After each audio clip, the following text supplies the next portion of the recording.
Hi everyone, it's me Amelia, and welcome to the Confidence Catalyst Chat. Happy New Year everyone, we made it to 2025.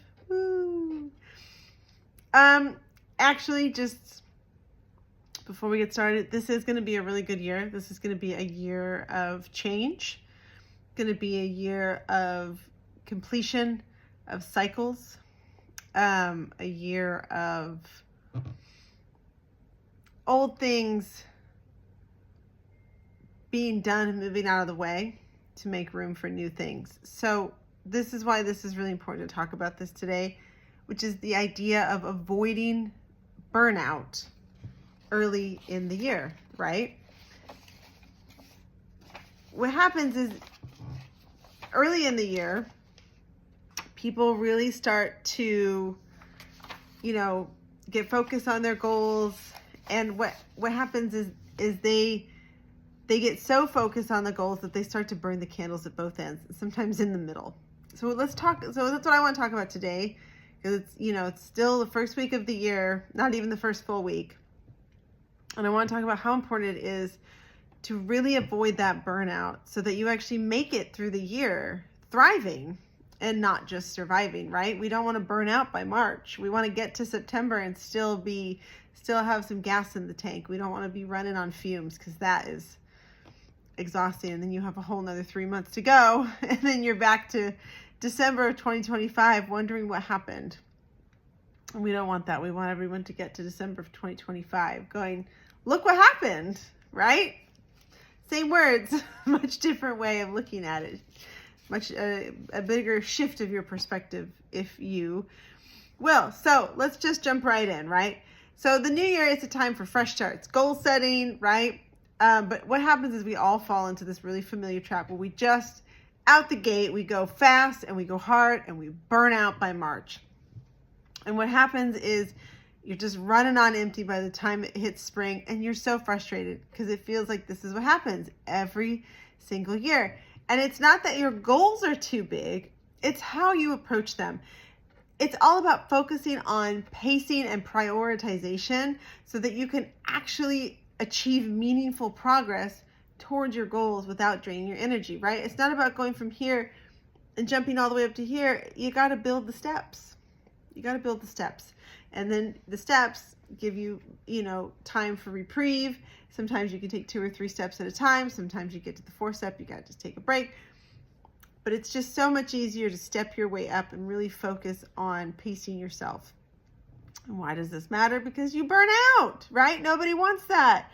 I feel like we're kind of all burnt out right now at the moment.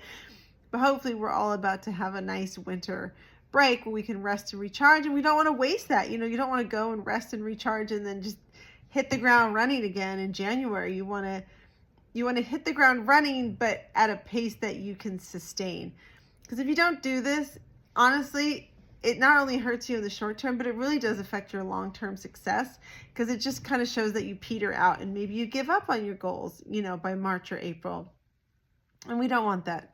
So today I'm going to share with you some really potent, useful strategies to help for setting your goals and pacing yourself so that by the time you get to September, October, you're still thriving. You're not just surviving and trying to get to the end of the year, which I think is what happened to a lot of us this year. So why is burnout happening so early in the new year? Well, a lot of us have an all or nothing thinking, right? All or nothing. We jump into January all in and we do everything all at once, and we feel like everything is important. And what happens is this just leads to fatigue and overwhelm instantly. Also, there's a lack of goal clarity.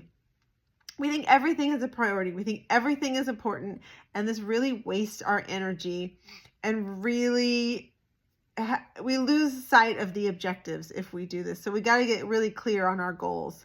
Another thing is we neglect our rest and recovery, right? Like I just said, if we always go at our productivity like a sprint instead of a marathon, we get overworked early in the year, and then you're just exhausted the rest of the year. And again, you waste that rest that you get, that's coming up.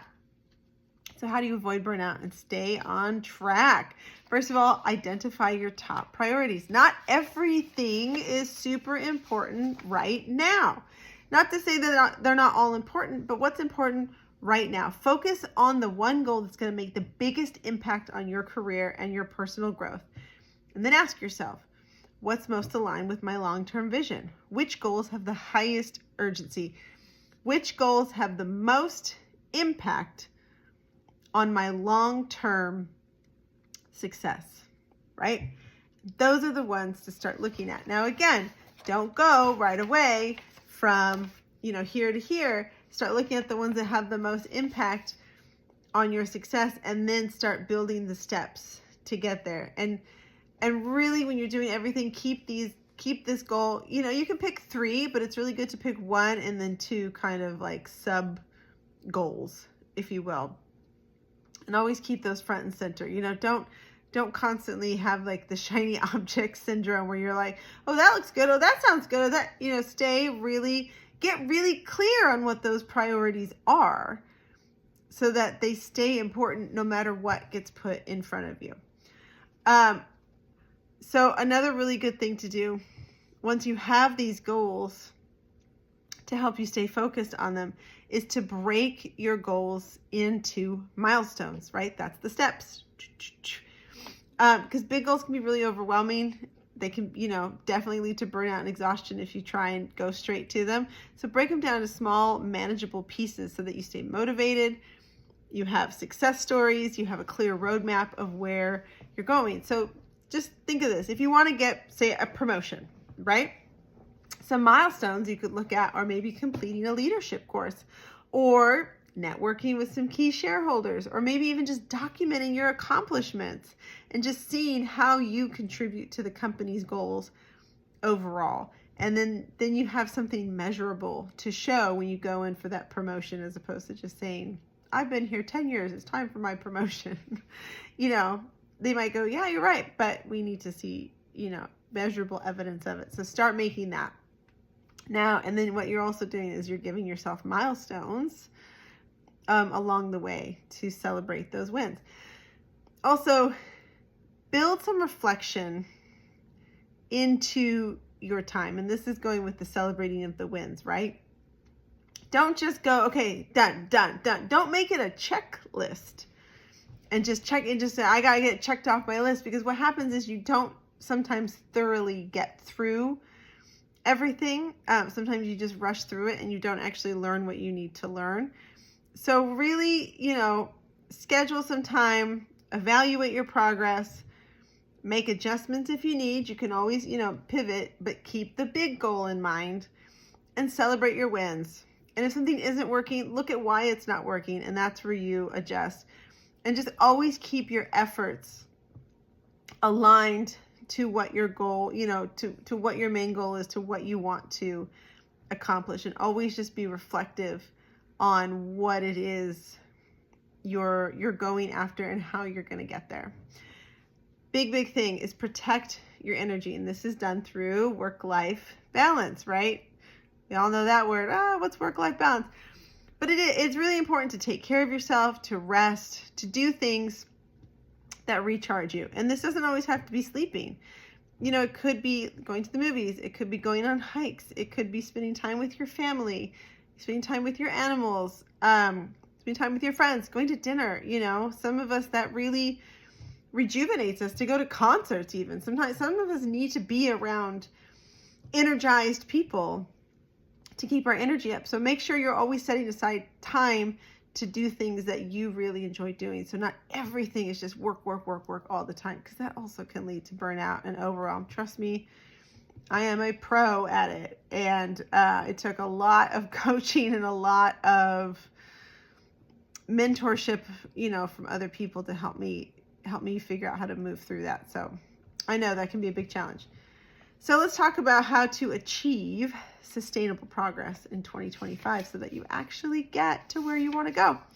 The first thing, like we talked about, is celebrate your progress over your perfection, right? Celebrate your progress over your perfection. It's not about perfection. It's not even about getting to the goal necessarily. It's about the progress along the way. Each win builds this momentum. So don't wait for everything to be perfect to celebrate your success. Just celebrate. you're going to know. You're going to know when you've made a step in the right direction, and that's going to be worth celebrating. Another big thing, this kind of goes with the work-life balance. You've really got to learn how to say no.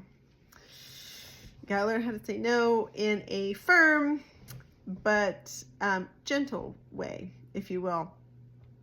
And things like this, we say no to like opportunities or projects that don't align with your goals, right? Like, say you're really good at something and you're like, I've been doing this for so long and I'm ready for something new. I'm ready for progress. I'm ready to learn new skills, because you're trying to get that, leadership position or that promotion or that raise or whatever. And then they come to you and they go, well, we have this project. And you're just, you're so good at it. And it would just, it'd be so easy for you because you're just so good at it. You can say, no, you know what? It's time for, so-and-so to learn how to do that. I'm busy with my priorities over here, but thank you so much for thinking of me, and thank you for having that confidence in me, but I think I'm going to politely decline, right? And they may not like it, but at the same time, it's going to show that you're growing and expanding yourself, and they actually will like that when it comes time when you ask for that promotion. So, just because you're good at something doesn't mean you have to do it all the time. You got good at it by doing it all the time. Now it's time to learn new skills and new attributes that you can get good at as well. And then, of course, super important, create accountability. This can be done through peers. This can be done, like I said, through mentorship, through coaching, through any kind of accountability partner, just someone that you can check in with. How you doing? Oh, I'm good. This week that's okay. We're going to, work through it. Or this week was great. And you have someone to celebrate with. And it also, it might help, treating yourself. Like when once I hit this goal, I'm going to treat myself to this fancy dinner or to this concert I want to go to, or these new shoes, or, whatever it is that you wouldn't get just because, but that, is a special treat, but you've earned it. You've earned it with all your hard work. So I know this can be really hard. I know a lot of us want to get going right out the gate and just, prove ourselves to other people and to ourselves. But that really does lead to burnout really, really quickly. And, it's a 12-month year and we don't want to be burnt out 3 or 4 months into it and then dread the rest of the year. And like I said, what that does is it can lead to you giving up on your goals. It can lead to you not progressing as far as you want on your goals, and just can kind of really set you back. So if you really pace yourself, get really clear on what you want to accomplish and just the broad stroke steps of how to get there, and then start breaking it down into smaller ones, I think you're going to see a lot of progress really, really quickly. And if you're struggling with that and you need help figuring out what those steps are, breaking that down, figuring out how to get that communication really clear, let me know. Send me a message, send me a DM, and or comment below, and we'll set up a free call to see what it is that you need to do, to see what your next steps need to be so that you can get to your goals clearly. And so I hope this was helpful, and if it was, feel free to like and subscribe. And remember that it's all about staying consistent and focused and balanced. So I hope this was helpful, and I'll see you all next time. Bye.